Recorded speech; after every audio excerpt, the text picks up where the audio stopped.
Halo, assalamualaikum. Malam ini saya akan menjelaskan tentang struct. Ya, jadi struct ini pengertiannya adalah dia berupa user defined data type. Ya, jadi dia berisi beberapa variabel yang bisa berbeda. Ya, jadi dia berisi beberapa variabel yang bisa berbeda tipenya. Jadi masing-masing tersebut disebut elemen. Dia juga bisa mempunyai nama yang sama, mirip representasi sebuah objek pada propertiesnya. Dia juga mempunyai keyword yang memungkinkan kita dapat membuat sebuah deklarasi untuk membuat pengelompokan variabel dengan tipe data yang berbeda. Contoh misalnya struct mahasiswa, dia mempunyai elemen seperti NIM, nama, dan alamat. Jadi banyak contoh struct yang lain yang bisa kita buat. Anggap saja struct ini sebagai sebuah pengelompokan tipe-tipe data ya, tipe data yang akan dikelompokkan menjadi satu struct. Contoh ini deklarasinya. Jadi deklarasinya ada struct, menulis struct, dan setelah itu kalian bisa menyebutkan nama struct-nya. Isi di dalam struct yang pertama adalah tipe datanya, setelah itu baru nama variabel. Nah, kalian bisa lihat di contoh berikut ini, misalnya kita punya sebuah struct dengan nama barang, ya. Barang tersebut ternyata dia mempunyai elemen ya atau sebuah barang itu punya kode. Terus dia punya nama, dia punya unit dan dia punya harga, ya. Di sini untuk harga kalian boleh menggunakan tipe data yang lain, disesuaikan saja. Oke, jadi di sini contoh struct adalah barang, tadi yang sudah ada di atas adalah contohnya adalah misalnya mahasiswa. Mahasiswa berarti punya elemen diantaranya adalah NIM, nama, alamat, dan lain sebagainya. Oke, jadi bentuk penulisan tadi sudah ya, ada struct dan nama struct. Contoh penulisannya bisa seperti ini ya. Jadi contoh penulisan kalau kalian lihat bisa di sini ya. Jadi struct-nya bisa kalian letakkan nama struct-nya di atas atau boleh kalian letakkan di bawah. Jangan lupa yang menjadi identitas dari struct pada saat dia mendeklarasikan di belakangnya selalu ada nama atau dia ada semikolon ya. Jadi setelah buka kurung, tutup kurung dan ada semikolon. Itulah beda struct dengan yang lainnya atau dengan fungsi yang lain. Jadi di sini saya jelaskan sedikit, isinya adalah nama struct. Nama struct ini adalah merupakan identitas dari struct tersebut. Tadi ya, nama struct ini adalah apa saja kalian boleh mendefinisikan sesuatu, misalnya barang, mahasiswa, dan lain sebagainya. Terus yang kedua adalah variabel. Variabel ini adalah apa saja yang ada isinya di dalamnya ya, merupakan sepasang blok tempat di mana semua variabel dikelompokkan sebagai member dari struct tersebut atau elemennya tadi ya. Pembuatan variabel di dalam struct sama sekali tidak ada perbedaan dengan mendirikan variabel biasa. Ya, jadi kalian pada saat mendirikan variabel di sini itu sama saja seperti kalian mendirikan variabel biasa. Selanjutnya ada nama objek. Nama objek di sini ini merupakan deklarasi yang menggunakan struct tersebut menjadi tipe data dari deklarasi tersebut. Kita dapat mendirikan banyak objek di tempat tersebut, masing-masing dipisahkan dengan tanda koma. Objek selalu diletakkan setelah penutup blok dan sebelum semikolon. Tadi ya, jadi pada saat ditutup ya, pada saat ditutup kita bisa memberikan sebuah nama objek ya. Kalau nama struct pasti di atasnya, nama objek bisa di bawahnya ya. Bisa juga dituliskan di bawahnya. Nah, nama objek ini dia bisa dituliskan ya sebelum ada semikolon. Ya, itulah ciri-ciri dari sebuah struct. Oke, kita lanjutkan ke yang lain. Nah, ini contoh penulisan tadi ya. Contoh penulisan struct dengan ada nama struct di sini. Maksud saya nama objek ya. Sedangkan ini struct ya. Terus ada nama struct-nya dan di sini apabila dia akan menuliskan nama objek, maka harus menuliskan nama struct-nya dulu. Ya. Oke, ini contoh penulisannya. Penjelasan objek. Jadi struct sebenarnya hanyalah deklarasi untuk membuat sebuah tipe data baru yang didirikan oleh programmer sebagai data structure. Jadi data structure tersebut akan digunakan sebagai pembuatan objek. Pembuatan objek itu dapat dilakukan di dalam deklarasi struct atau di luar deklarasi struct. Ya, jadi bisa di dalam maupun di luar. Pembuatan objek sendiri sama seperti pembuatan variabel seperti biasanya. Yang berbeda hanya kita menggunakan tipe struktur sebagai tipe datanya. Ya, jadi kalian bisa lihat di sini sama saja sebenarnya cara membuatnya. Ya, jadi struct ya. Setelah itu kita tuliskan nama structnya. Di sini nama structnya adalah siswa. Isi atau membernya adalah ada nomor induk. Setelah itu ada string nama dan ada float nilai. Nah, setelah itu ditutup ya, ditutup. Nah, di sini ada nama objek. Nama objeknya misalnya kalian bisa kasih nama siswanya, misalnya ada Adi, Bambang, ya, dan seterusnya. Jadi deklarasi objek di dalam deklarasi struct ya, inilah dia, ya.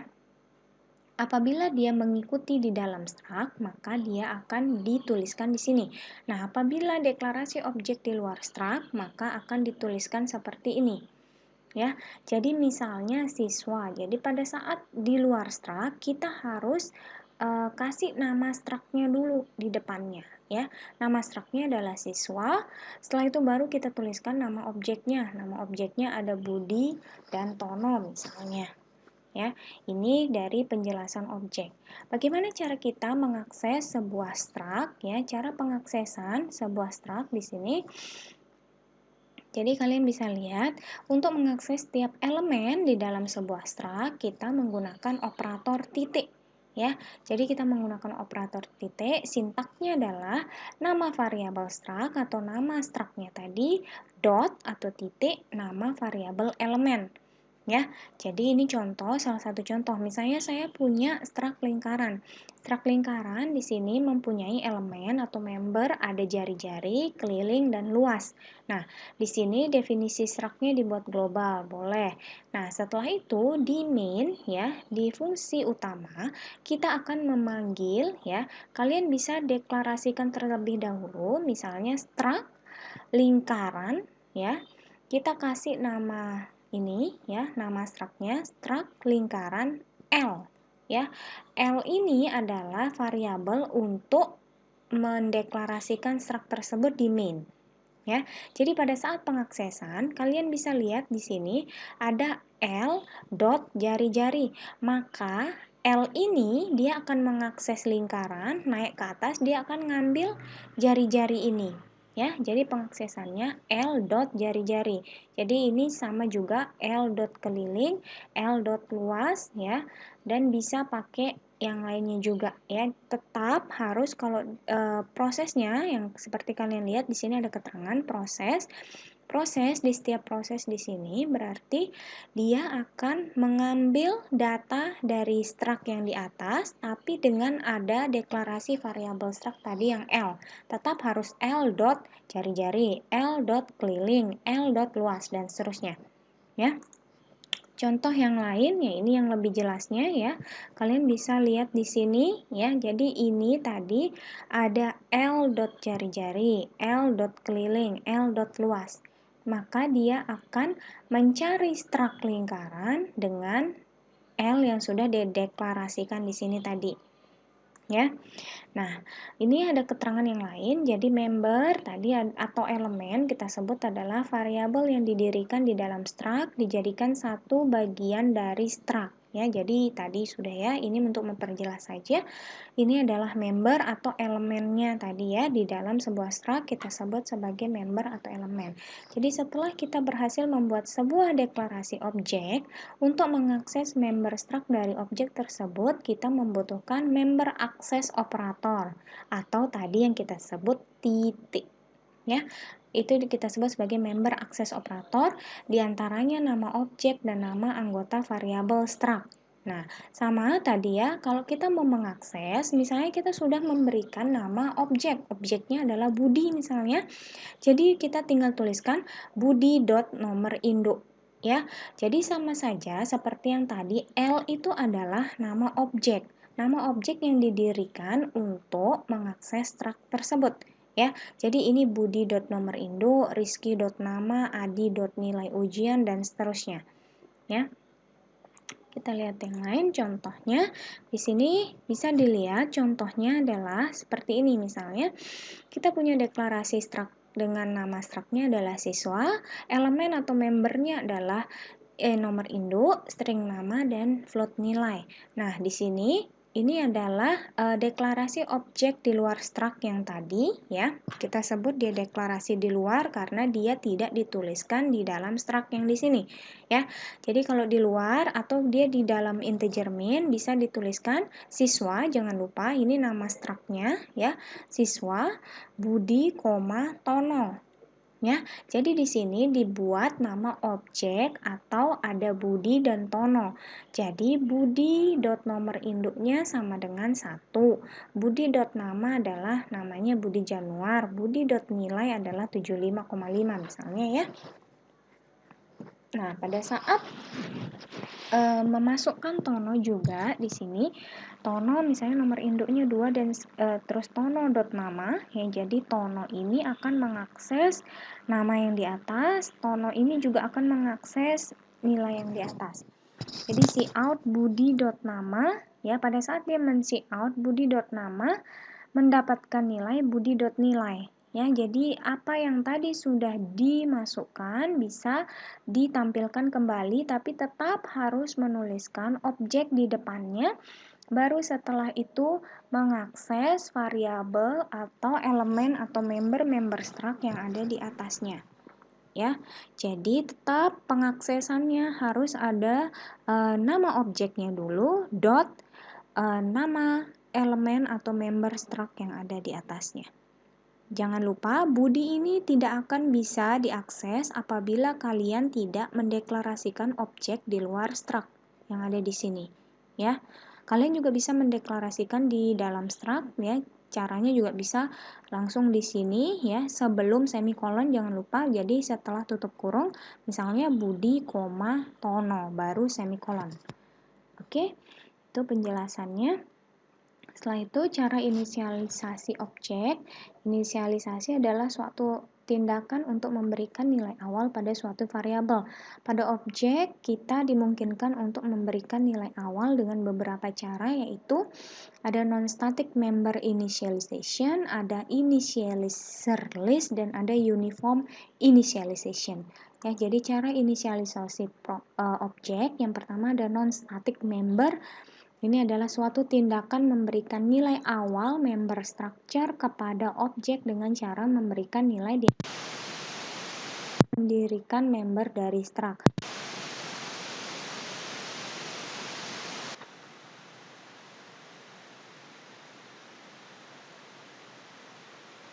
Kalau inisialisasi non-static member, kita langsung bisa menuliskan seperti ini. Inisialisasinya sama saja seperti kalian menginisialisasi variabel biasanya. Ya, jadi misalnya integer nomor induk sama dengan 0, string nama sama dengan 0 misalnya, dan seterusnya ya.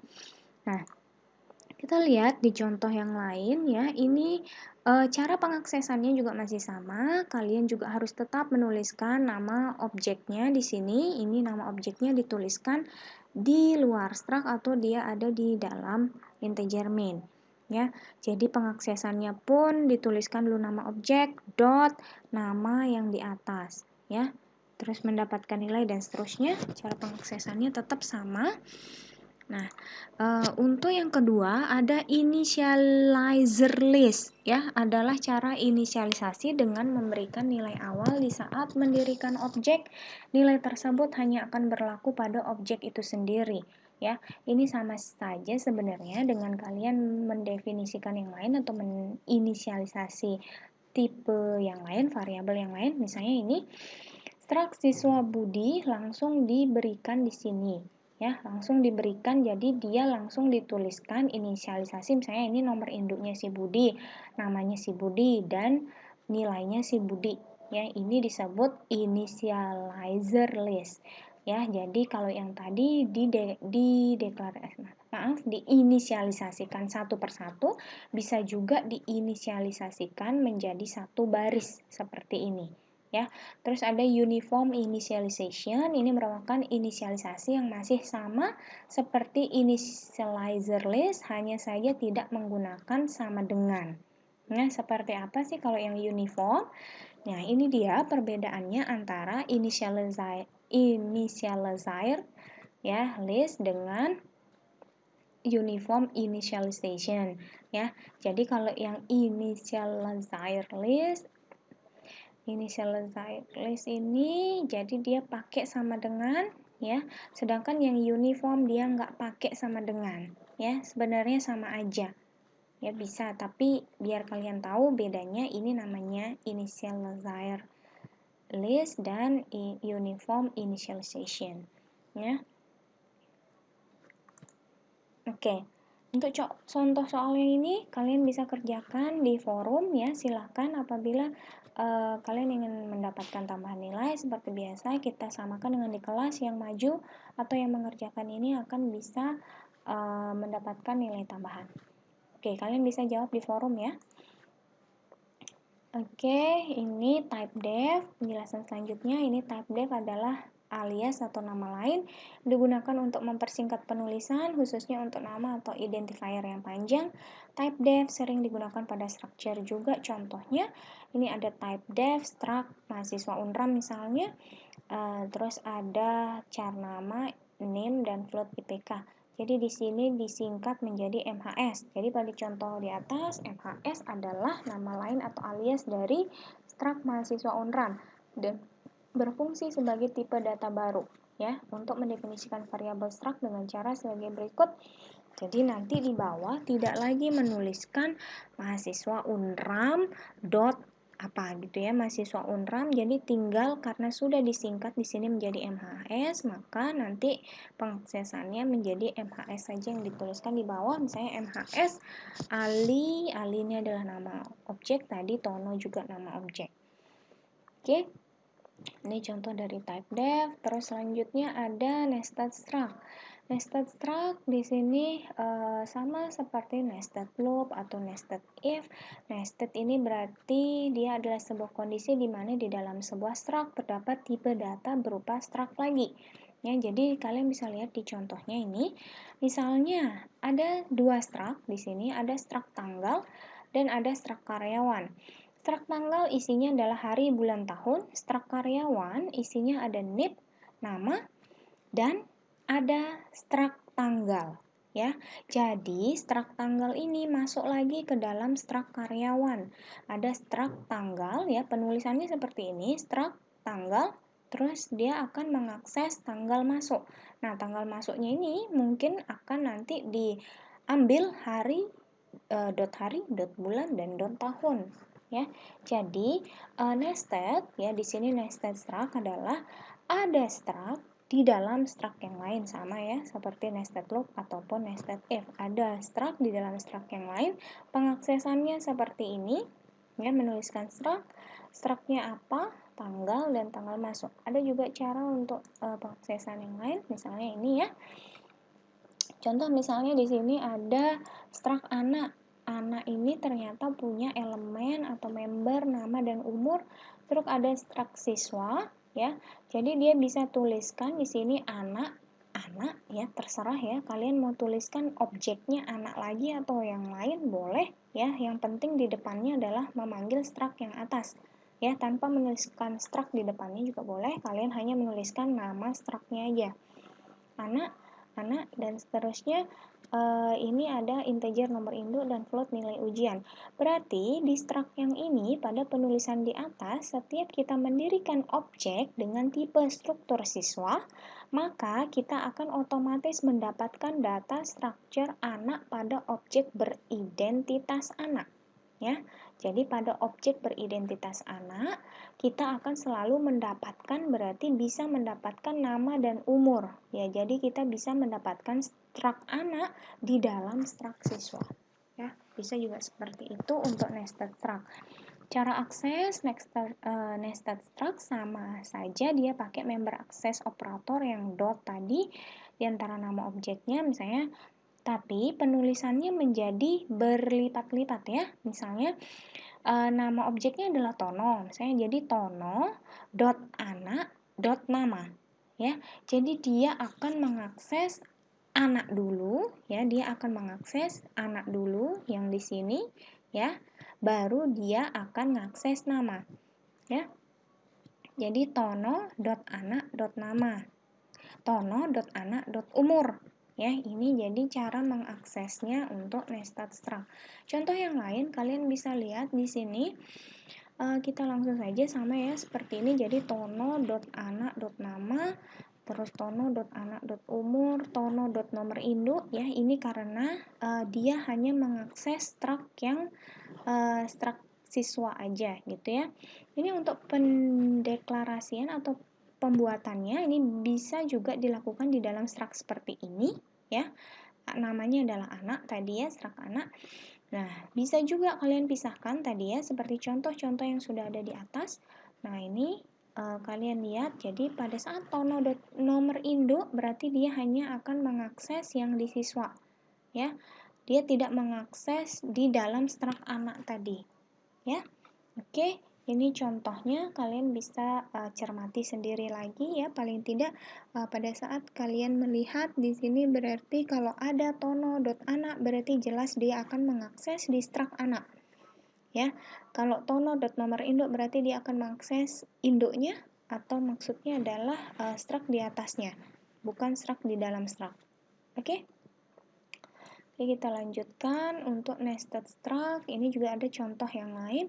Kalian bisa lihat sama saja sebenarnya. Nah, kalau yang tadi kan ini yang contoh sebelumnya itu kan dituliskan di dalam langsung ya, seperti nested ya, nested loop atau nested if. Nah, ini dipisahkan, ada struct tanggal dan ada struct karyawan. Nah, di sini tadi ini contoh penjelasan yang awal. Jadi ada struct tanggal ya, tanggal masuk boleh menuliskan seperti ini juga ya. Jadi pada saat mengaksesnya di sini ya, jadi data karyawan ya, di sini karyawan, data karyawan gitu ya. Karena berarti data karyawan ini adalah nama objeknya ya. Jadi data karyawan dot tanggal masuk ya, berarti tanggal masuk ini baru mengakses ya, baru mengakses bulan, baru mengakses hari, baru mengakses tahun yang ada di atasnya, yang punyanya struct tanggal ya, dimana struct tanggal di sini sudah berubah menjadi tanggal masuk ya. Jadi untuk aksesnya pakai tanggal masuk. Oke, ini contoh yang lain. Oke, itu tadi contoh dari nested struct. Nah, ini penjelasan terakhir tentang struct of array. Struct of array di sini sama, jadi struct ini yang di dalamnya terdapat variabel atau elemen yang bertipe array, ya. Jadi sama saja sebenarnya, hanya saja di dalamnya ada array-array yang masuk. Contoh misalnya di sini ada struct dengan nama, structnya adalah data. Nah, data tersebut ternyata ada kode, nama, alamat yang dimana dia adalah sebuah array ya. Oke, array of struct atau struct of array ini adalah sebuah array yang setiap data elemennya bertipe struct, umumnya dipakai untuk menyimpan objek data yang terstruktur, misalnya data mahasiswa, karyawan, buku, barang, dan seterusnya ya. Ini ada contoh, kalian bisa lihat di sini. Jadi sebenarnya pada saat kalian mengakses array of struct ya seperti ini ya. Array of struct ini hanya akan ini contohnya adalah misalnya mahasiswanya yang mau diakses adalah dari 1 sampai 2. Nah, terus dia akan mengakses mahasiswa ke I, atau di sini anggap saja kita bisa melakukan penginputan berulang. Ya, jadi struct of array ini berguna juga untuk penginputan berulang ya. Jadi menggunakan for ya di sini untuk mengakses I-nya. Jadi I keberapa, misalnya dia untuk menampilkan beberapa mahasiswa misalnya ya. Nah, pada saat mengakses sama saja yang dia gunakan tetap namanya ya, tetap di sini adalah nama struct-nya ya, dot, tapi di sini karena dia array yang dimaksud atau dia akan dia akan mencetak satu persatu dari mahasiswa ke-1 sampai mahasiswa ke N atau mahasiswa ke I, yang dicetak adalah dari NIM, nama, nilai, dan seterusnya. Ya, ini jadi sangat berguna untuk melakukan perulangan atau misalnya kita akan menampilkan beberapa data sekaligus. Ini cocok sekali menggunakan array of struct. Ya, caranya adalah sama seperti yang sudah kalian pelajari sebelumnya di array, ya, baik itu array satu dimensi atau multidimensi, di mana kita bisa menggunakan I atau J atau yang lainnya yang bisa kalian gunakan untuk menampilkan kembali jumlah beberapa mahasiswa atau beberapa data yang lain. Ya, contoh yang lain ini juga ini masih sama mahasiswa juga. Ya, oke, kalian ini contohnya pakai stdio, ini contohnya yang ini pakai stdio, ini yang pakai iostream. Yang iostream mungkin lebih enak ya, kalian tinggal men-see out saja. Kalau di stdio mungkin harus gets dan lain sebagainya. Nah, yang ini enak, tinggal seperti ini, kalian bisa cermati lebih lanjut ya. Jadi sebenarnya tadi sama seperti penjelasan saya yang awal, jadi array of struct digunakan untuk banyak data ya. Jadi misalnya kita mau menginputkan banyak data dan menampilkannya kembali, kalian bisa gunakan array of struct atau struct of array ya. Ini contohnya, kalian bisa cermati lebih lanjut. Yang jelas dia akan selalu menggunakan ke I ya. Ke I itu berarti akan diulangi misalnya dari 1 sampai 5, dari 1 sampai 10 ya. Jadi I-nya akan berulang terus, NIM-nya akan berulang, namanya berulang, nilai akhirnya berulang untuk diinputkan. Oke, itu saja penjelasan saya untuk latihan. Di sini semuanya sudah saya masukkan ke dalam forum. Ya, itu kita akan mulai forumnya mulai besok pagi, diakses jam 4 pagi. Silahkan yang habis sahur misalnya kepengen latihan langsung silahkan. Ini kalian ada di forum semua ya. Kalau misalnya kalian mau langsung jawab, monggo. Jadi tidak terbatas. Kalau yang misalnya sudah jawab satu, pengen jawab yang lain, silahkan, tidak terbatas. Oke, untuk pertanyaan silahkan langsung bertanya di forum masing-masing juga, masing-masing soal. Kalau ingin bertanya yang lain, silahkan buat topik yang baru juga, saya perkenankan. Oke, itu saja untuk pertanyaan. Nanti kita akan lanjutkan di forum atau mungkin kalian bisa japri. Terima kasih. Assalamualaikum warahmatullahi wabarakatuh. Maafkan lebih kurangnya. Selamat malam.